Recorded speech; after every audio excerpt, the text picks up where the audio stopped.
my name is Maeve and today I'm going to tell you about my awesome science project, Speed of Sound Measuring System. I am about to show you how with my measuring system we can measure the speed of sound through air and how it can be affected.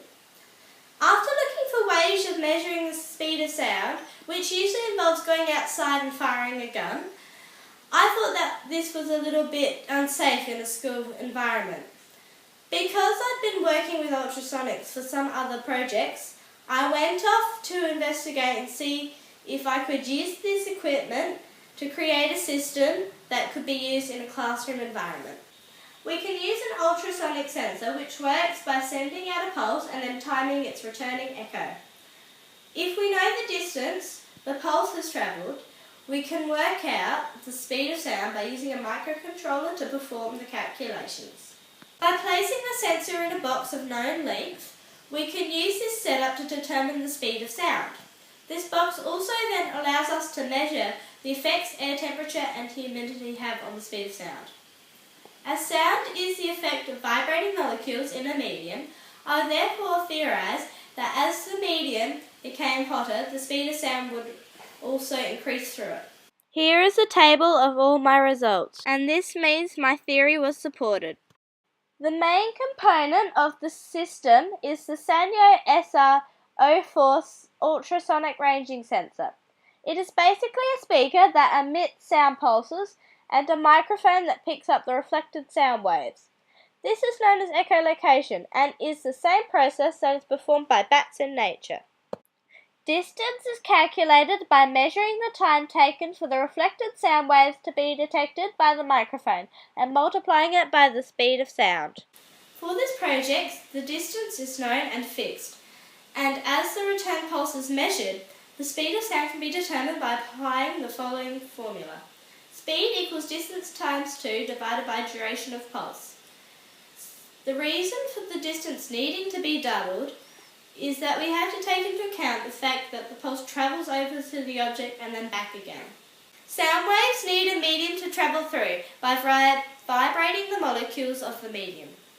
As temperature increases, the vibration of the molecules increase, which allows the sound waves to travel faster through it. In my research, I found that scientists have created a formula for determining the speed of sound in air that takes into account the temperature. Speed equals 331.4 plus 0.6 times temperature, meters per second. We can use this formula to confirm our results. My theory that the speed of sound would be faster in higher air temperatures was supported. Although I was unable to simulate a cooler temperature than 17 degrees Celsius, to confirm it would be slower near 0 degrees Celsius. I did find, however, that as the temperature dropped in the box, the calculated speed also dropped. I also found that my electronics stopped working properly if I raised the temperature too high. Here is the system. If I open the box, you can see the ultrasonic sensor and the temperature-humidity sensor. I've also stuck down a tape measure for reference purposes.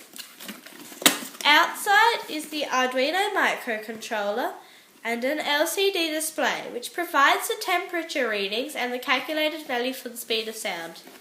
I originally planned to use a Peltier device to provide a convenient hot and cold temperature change for the system, but because I didn't use any heat sinks, it quickly blew up. To provide hot air into the system, I'm currently using a hairdryer. If you place a small dish with water in it on the floor of the box, you can increase the humidity in the system.